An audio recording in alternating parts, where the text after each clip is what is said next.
Hey guys, it's Jo and welcome back to my channel.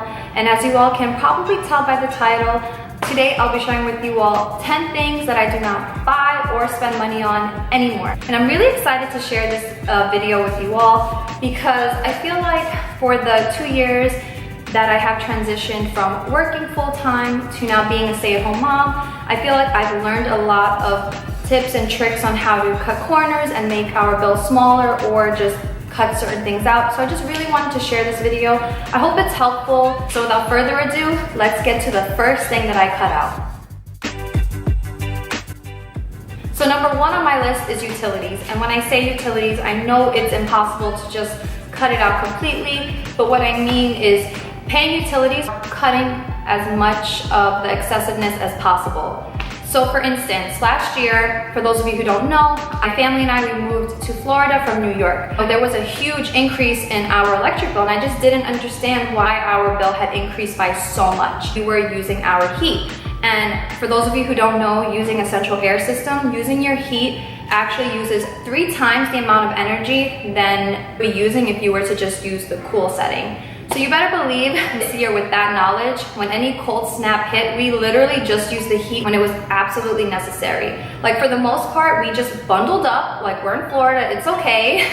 Last year, I was literally just adjusting the temperature just to be comfortable at that setting. Another tip that I learned that I would love to share with you all is the hours that you use your big appliances. Like using your washer and dryer, I also learned from calling them that using it in the evening, they charge you less on your energy bill, like less for whatever watts you're using when you use it in the evening. So if you could fill up your dishwasher throughout the day, which is what I do anyway, and then run it at night, you will save a lot of money. And also using your washer and dryer in the evening, you use less power. I mean, you're using the same amount of power, but they're charging you less. And also unplugging your chargers and whatever appliance you can unplug when you're not using it, like your coffee maker, can opener, whatever it is, those they call vampire plugs because they suck energy when you're not using it, but you just have it plugged in for convenience. Just unplug it, plug it back in when you're using it. Those little bits of money will save you a lot throughout the year. Number 2 on my list is cable. And I feel like a lot of people know this, but honestly it took us a while to really get it. If you add up the amount cable costs every single month, you can save so much money. So let me break it down for you guys. Cable, I did the math. And not including my Wi-Fi because that's a necessity for everything else. But if I was just to keep Wi-Fi, that's I think that's $75 a month. We're paying about $85 extra just for cable. So you times that by 12, that's around $1,020. That's a lot of money when you think about it. Like, that money can go towards a debt or even towards an investment or your kid's college fund. $1,020, that's a lot of money. And honestly, it's not a necessity. Like there's ways to find shows on their network, on the network's website, also Netflix and Hulu. So one thing we have is Netflix and Hulu. So your subscription of Netflix is $132 and then Hulu is $96. Both of them together is $228. So $1,020 compared to $228 for the whole year. That's a big difference. And that money, you know, I feel like it's just money being thrown down the drain because really how many hours do you watch TV? Like, is it really that important? Number 3, purchasing groceries without a meal plan. Now, if you guys have watched my videos, I do a lot of hauls and meal ideas and meal planning ideas. I will have that link in the eye in the sky. And guys, when I tell you, it was such a game changer for me. When I first became a stay-at-home mom, I was really worried about, are we gonna have enough? I was looking up ways to save money and meal planning was on every single one of those lists. And for a good reason too, because I don't know the exact number, but a lot of money, majority of the money that Americans waste is on unused groceries. Like how many times do we go to the grocery store and buy some carrots when you already have carrots in your refrigerator? So you know some of those carrots are gonna go to waste. Make your meal idea based on what you already have in your pantry and save hundreds of dollars. I feel like this again is just something so simple. You just take a few minutes out of your day just to come up with meal ideas, especially ones that use the same ingredients. Say Monday night you'll make a soup, Tuesday you'll make a stew, and it'll use pretty much the same vegetables. And guys, this honestly doesn't even take that long. Just take a quick inventory of what you have, take 5 minutes just to write down some meal ideas, and then that's it. And another thing I wanted to add to the subject on groceries also is don't feel bad to not buy the name brand things. I used to be like that, and now that I don't buy name brand, I'm saving so much more money. Of course, there's certain things that I will only buy name brand, like Oreos. Every off-brand that I have found of Oreos just doesn't taste like Oreos. And I'm not sure where I saw this from. I think it was Rachel Ray, they did a segment on this. Say for instance, green beans. So they get packaged and picked at the same place, and they just slap a different label on it. So when you pay for the name brand, what you're really paying for is all the money and advertising that goes into it and things like that. Just buying the off-brand can save you tons of money. Number 4, activities without deals. Hey, just because we're trying to pay off debt or save towards a goal doesn't mean we can't live, right? So for sure, I'm all about date nights and going out and things like that. One thing that I do now before taking my son to a museum or going bowling with my husband, I always check on either Groupon or the website of wherever we're going, just to see if there are any special deals going on, or if a certain day is cheaper versus going another day. I just try to see whatever dollar I can save here and there. I still want to do activities with my family and have a good time, but I also want to save as much as I can as well. Number 5 is extracurricular activities. So I hope I don't sound too horrible saying this, but honestly, if you guys are trying to get out of debt and cutting corners is a necessity, let me just make an example so that you guys can understand. For my son, we actually cut out Gymboree, and that was $74 a month. And the reason why I cut it out is because it was, it's expensive, and plus it was draining on my gas, driving an hour there and an hour back. And I mean, it was for 45 minutes, and I don't know, I just felt like there was another way to supplement that. So I did my research. I found out that our local library that's 5 minutes away has a great Mother Goose Tales toddler class, and that's for 2 hours, and it's completely free. So they're painting, they're engaging with other toddlers, and it's for free. So definitely do your research, on those free extracurricular activities our community offers. It can save you a lot of money. And when you are really serious about getting out of debt and cutting every single corner that you can, in about a year or two, then if that activity is really important, you can put your child right back in it. Honestly, something so simple as like $75 a month, it doesn't seem like anything, but it does add up. By cutting out Gymboree, we've been able to pay off one thing that we had a monthly payment on, and we're about to pay off a second debt. So for sure, it seems like a little thing, but when you're trying to get out of debt and build a more stable financial future for your family, it may seem a little like, I wouldn't want to take that away from my children, but at the same time, you're giving them so much more. So I hope I don't get too much of a backlash for this, but see if you can supplement with something else, something for free, and then just see if you can go 6 months without it or whatever it is, just to pay off certain bills and then put them back in.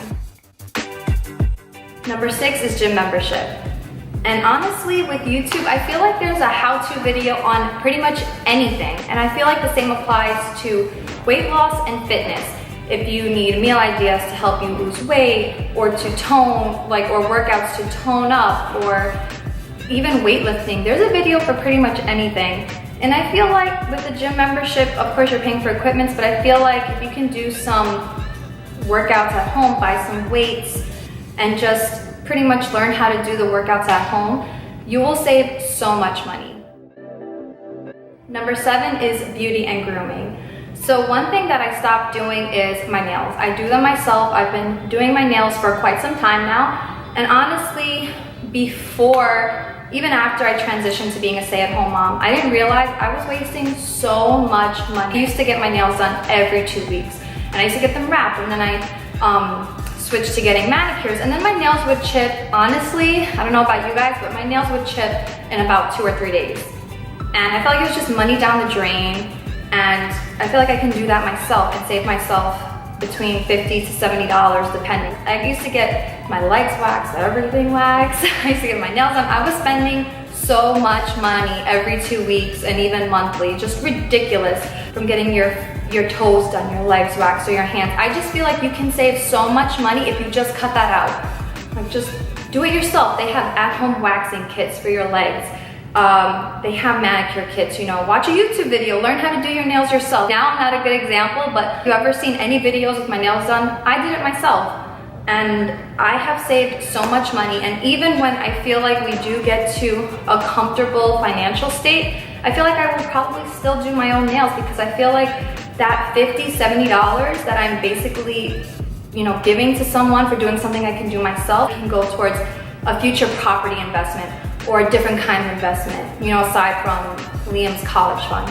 But I just feel like, again, that's just something that's not a necessity. I mean, unless it is for you, then no judgment. But I'm just saying, I'd rather just pay off and invest that money into something that I will get a return in the future.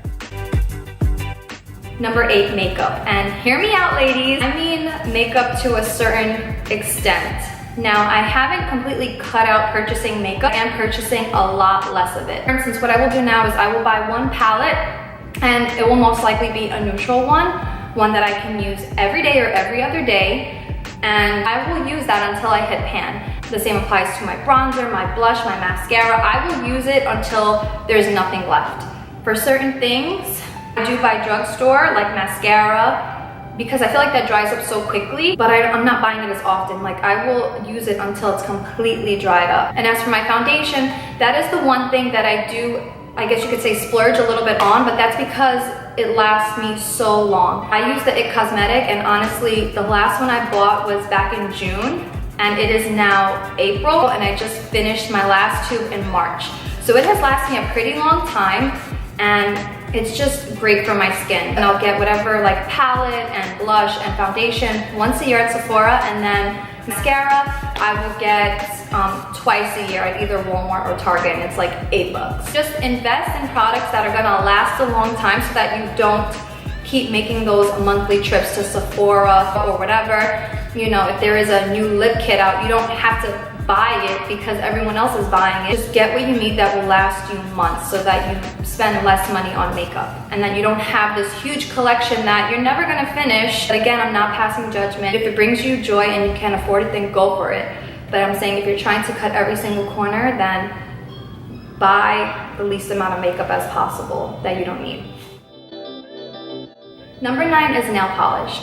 Now, when I used to get my nails done back in the day, I used to love trying out different colors like orange and bright pink and things like that. Now at this point in my life, I see myself gravitating towards about 4 colors. And I bought those colors. I only bought nail polish colors that I really, really, really love. And they've lasted me for so long. Don't even remember the last time that I bought nail polish. I can even tell you what some of them are. So my 4 colors that I always go to is Essie's Wicked, and Essie, like, I think it's Moochie Moochie. It's like a, or I don't know if it's a Moochie, I don't know if it's Moochie, but I know it's like a light pink.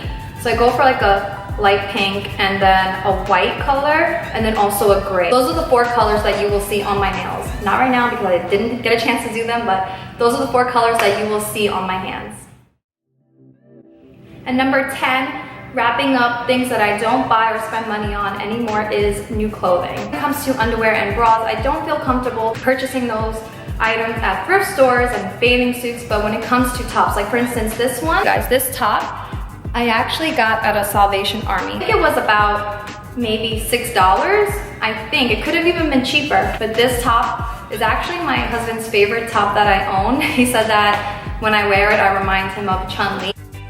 But anyway, my point is that you can get great clothing, even name brand clothing with tags still on them at thrift stores, like Salvation Army, Goodwill. One of my favorite thrift stores now is Plato's Closet. I got a Forever 21 bodysuit in great condition, not worn out at all, for $3. Forever 21 hoodie for $8. So I feel like those stores are awesome, and you just go there and they just have such a great collection. Or even with tags on them, never worn before. So don't sleep on those thrift stores. You can find some really good treasures there and save a lot of money. So that's it for this video. I hope you all enjoyed it. I hope it was helpful for some of you out there. If you enjoyed it, please be sure to give it a thumbs up. Please subscribe if you're new to see more videos, and I'll see you all in my next one.